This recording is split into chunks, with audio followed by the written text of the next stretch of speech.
তো এটি 2021 সালে আসছিল এবং NUH 7, 17, 19, 21 এই সালগুলোতে এই রড্রিগের সূত্র বর্ণনা এবং প্রমাণ করো, এই যে সূত্রটি আছে এটি আসছিল বা এই প্রশ্নটি আসছিল। চলুন আমরা এর বর্ণনায় চলে যাই। এর বর্ণনাটি হবে একটি তলের উপরে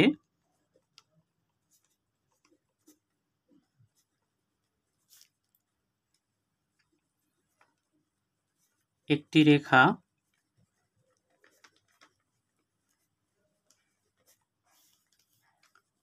বক্রতার রেখা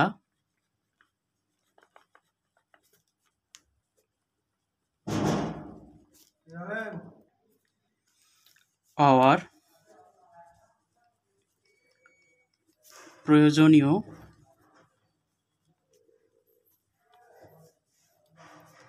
ও পর্যাপ্ত শর্ত হলো এর উপর প্রত্যেক বিন্দুতে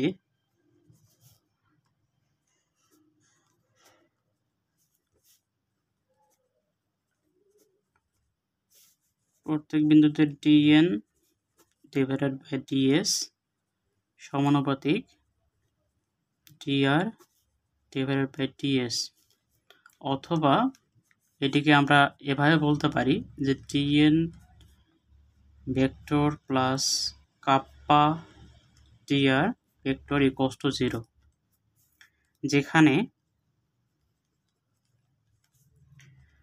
কাপ্পা অবিলম্ব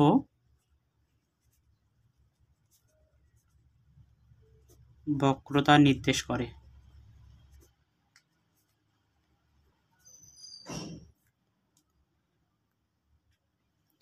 এখানে কাপ্পা যেটি নিয়েছি আমরা অবিলম্ব বক্রতা, এটি বিভিন্ন বইয়ে বিভিন্ন রকম আছে। এখানে কাপ্পা দিয়েও আমরা এটা সমাধান করতে পারবো, অথবা আমরা কাপ্পা সাফিক্স n, অর্থাৎ আমরা এটিকে আমরা যদি কাপ্পা সাফিক্স n দ্বারা লিখি, তারপরও এটিকে আমরা প্রমাণ করতে পারবো বা এটিকে এই সূত্রটি নিয়ে আসতে পারবো। অর্থাৎ কাপ্পা থাক আর কাপ্পা n থাক, কাপ্পা সাফিক্স n থাক, দুইটিই সঠিক, আপনারা যে কোনো একটি দিয়ে করতে পারবেন। আমি এই এর ঝামেলাটা দূর করার জন্য আমি শুধু কাপ্পা দিয়েই এই রড্রিগের যে সূত্রটাই আছে এটি আমি সমাধান বা বর্ণনা বা প্রমাণ করব। তাহলে এখানে বলছে রড্রিগের সূত্রটি বলছে যে একটি তলের উপর যে কোনো একটি তল যদি আমরা ধরে নেই, এটা একটি তল, এই তলের উপরে একটা রেখা বক্রতার রেখা, অর্থাৎ একটা রেখা যদি বক্রতার রেখা হয়, তাহলে এই একটা রেখা বক্রতার রেখা হওয়ার যে প্রয়োজনীয় এবং পর্যাপ্ত শর্ত হবে, সেখানে এই যে এর উপর সকল বিন্দুতে dn ডিভাইডেড বাই ds সমানুপাতিক dr ডিভাইডেড বাই ds হবে। এবং এখানে এটিকে আমরা এটি থেকে এটি নিয়ে আসতে পারবো। কিভাবে নিয়ে আসতে পারবো আমরা এর প্রমাণে আমরা দেখব। তো এটা আপাতত আমরা এর যে প্রমাণটা সেখানে গিয়ে আমরা এটার পূর্ণাঙ্গ ব্যাখ্যাটা দেখব। আপাতত এটা জেনে রাখেন যে dn plus kappa dr equals to 0, যেখানে এই কাপ্পাটা অবিলম্ব বক্রতা নির্দেশ করে। এখানে দুটি বিষয় আছে, একটি হলো প্রয়োজনীয় শর্ত এবং একটি হলো পর্যাপ্ত শর্ত। তো এটি আমরা প্রথমে প্রয়োজনীয় শর্তটা প্রমাণ করব, তারপরে প্রমাণ করব আমরা পর্যাপ্ত শর্ত। তাহলে আমরা প্রমাণে চলে যাই। প্রমাণে আমরা প্রথমে প্রমাণ করব প্রয়োজনীয় শর্ত।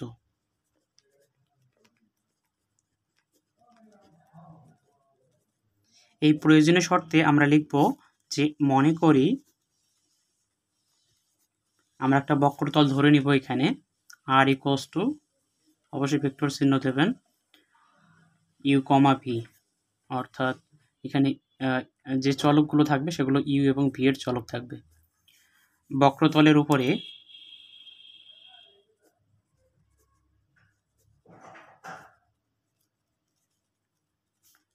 আমরা এখানে একটি রেখা ধরে নিব, বক্ররেখা ধরে নিব, বক্রতার রেখা। যেহেতু এখানে আমাদের একটা তল আছে এবং একটি বক্ররেখা, বক্রতার রেখা আছে, সেহেতু এটা আমরা প্রথমে ধরে নিব। বক্রতলের উপর r equals to r of s একটি বক্রতার রেখা।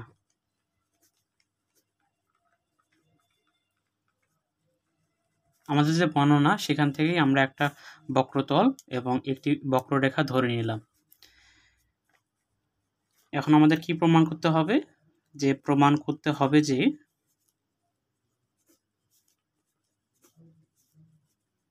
এই dn যেটা সেটি plus kappa dr equals to 0, অথবা এটাও বলতে পারবো dn ডিভাইডেড বাই dts। এটা তো এভাবে বলতে হয় যে dts অফ n ভেক্টর সমানুপাতিক dts অফ r ভেক্টর, অথবা এটি যে কোনো একটি। তো আমরা দুইটি দেখব যে কীভাবে নিয়ে আসতে হয়। আমরা আপাতত এখানে dn প্লাস কাপ্পা dr লিখতেছি, পরে আমরা এই বিষয়টি দেখব। এখন আমরা লিখব যে বক্ররেখা বরাবর আমরা যে পরে যে বক্রতার রেখাটা ধরছি সেটা আমরা লিখতেছি যে বক্ররেখা বরাবর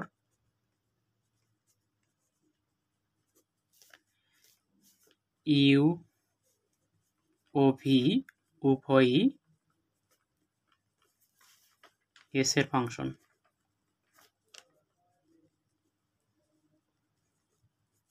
অর্থাৎ আমরা ধরে নিলাম যে এখানে ইউ এবং ভি, এই ইউ এবং ভি এখানে এই যে এস যে আমাদের এস এস যে আছে, এই যে চলকটি আছে, সেই এস চলকের ফাংশন হলো এখানে ইউ এবং ভি উভয়ই। এখন আমরা লিখব r equals to r of s, রেখাটি বক্রতার রেখা হওয়ায় পাই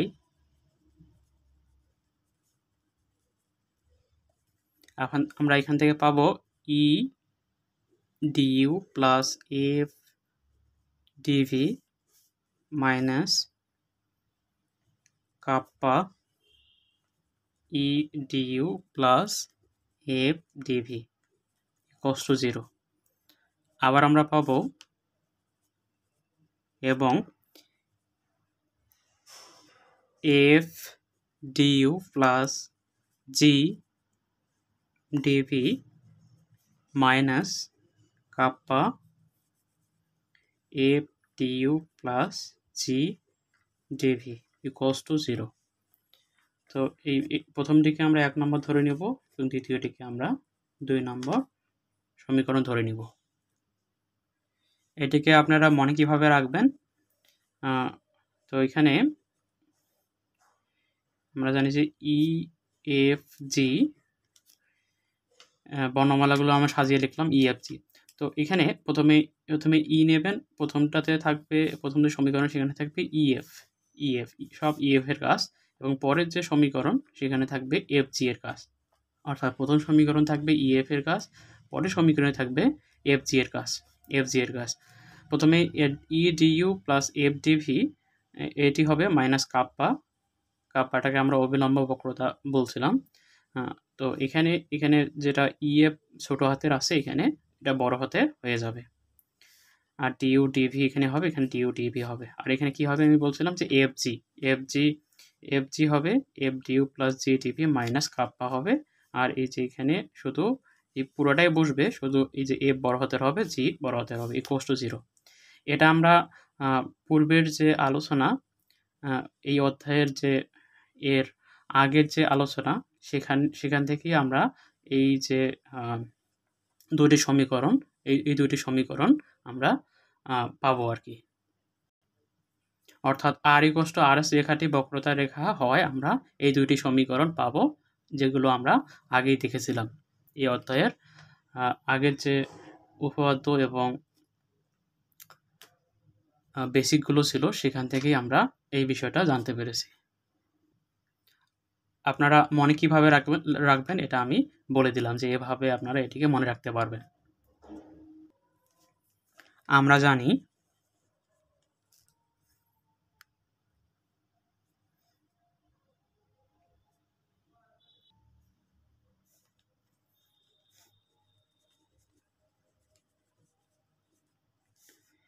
E সমান minus n suffix u dot n suffix r suffix you, অবশ্যই নিচে ভেক্টর চিহ্ন দিতে হবে। এরপরে f সমান আমরা জানি minus n suffix u dot r suffix p, অথবা লিখতে পারি minus n suffix b dot r suffix you. এরপরে g সমান আমরা লিখতে পারি minus n suffix p dot r suffix p। বড় হাতের f সমান আমরা জানি যে r suffix u dot r suffix you.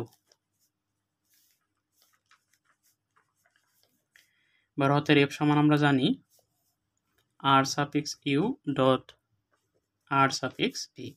বড় হাতের g সমান আমরা জানি r suffix p dot r suffix b। এগুলো আমরা কোথায় পেয়েছিলাম? এগুলো আমরা বক্রতলের যে প্রথম মৌলিক আকার সেখান থেকে এই বড় হাতের EFG এখানে এই সমীকরণগুলো পেয়েছিলাম বা এই মানগুলো পেয়েছিলাম, এবং বক্রতলের যে দ্বিতীয় মৌলিক আকার সেখান থেকে আমরা এই ছোট হাতের EFG এর যে সমীকরণ বা মানগুলো সেগুলো আমরা পেয়েছিলাম। এখান থেকে আমরা আপাতত এই যে minus n suffix v dot R U এটি আপাতত কাজে লাগাবো, পরে আমরা এই প্রথমটি আমরা পরে কাজে লাগাবো।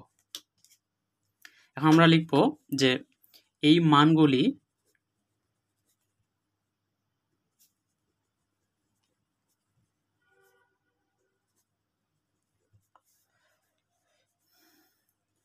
এক ও 2 নং এ বসিয়ে, তাহলে এই মানগুলি আমরা 1 এবং 2 নং এ বসিয়ে দিব। আমরা যদি 1 নংটা আবার একটু তুলে নেই, edu plus fdv minus kappa edu plus fdv equals to 0। তাহলে এখানে আমরা ই এর জায়গায় লিখতে পারবো minus n suffix u dot r suffix u du plus f এর স্থানে লিখতে পারবো minus n suffix p dot ru dv। এটি হলো আমাদের প্রথম অংশ। এরপরে minus kappa edu plus fdv, এখানে ই এর মান আমাদের আছে r suffix u dot r suffix u du plus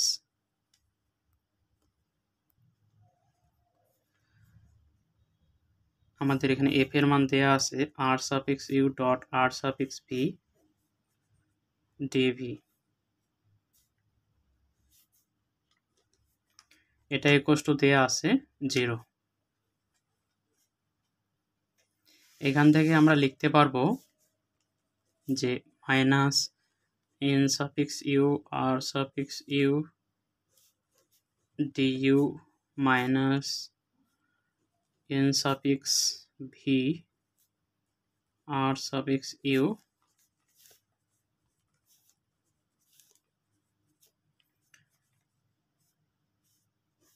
dv,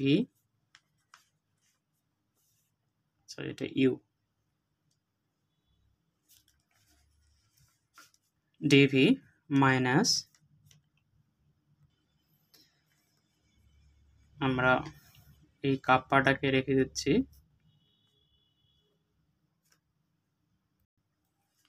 এবং এখানে পরেরটুকু আমরা রেখে দিচ্ছি R U D U plus R U R V DV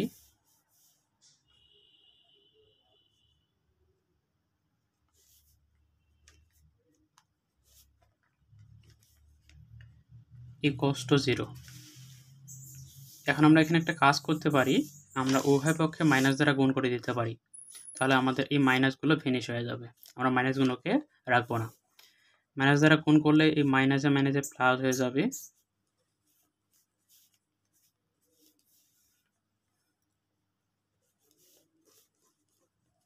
DU মাইনাসে মাইনাসে প্লাস হয়ে যাবে,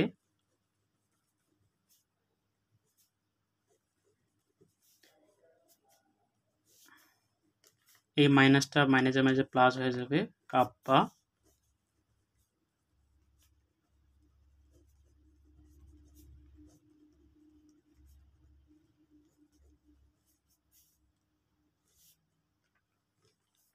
ইকুয়ালস টু, অপরদিকে আমরা উভয় পক্ষে মাইনাস দ্বারা গুণ করেছি, এই ডান পক্ষে মাইনাস দ্বারা গুণ করলে তো 0 0ই হবে।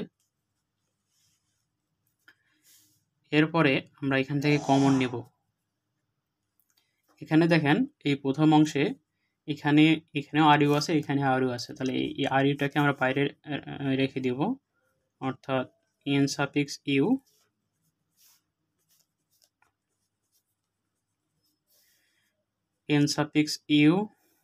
DU plus N suffix P D V, আমাদের এই দুইটাতেই কমন আছে আর সাফিক্স ইউ।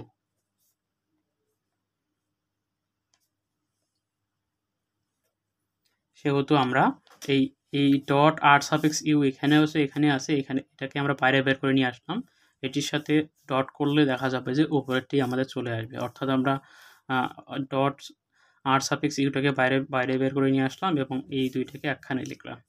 এরপরে কাপ্পা লিখবো, কাপ্পা লেখার পরে এখানেও দেখেন একই কাজ করব আমরা, এখানে দেখেন আর সাফিক্স ইউ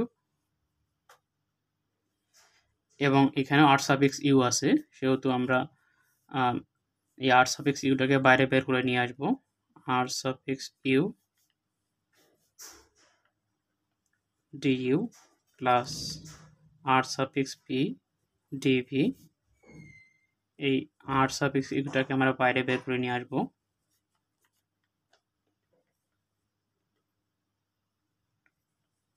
ইকুয়ালস টু 0।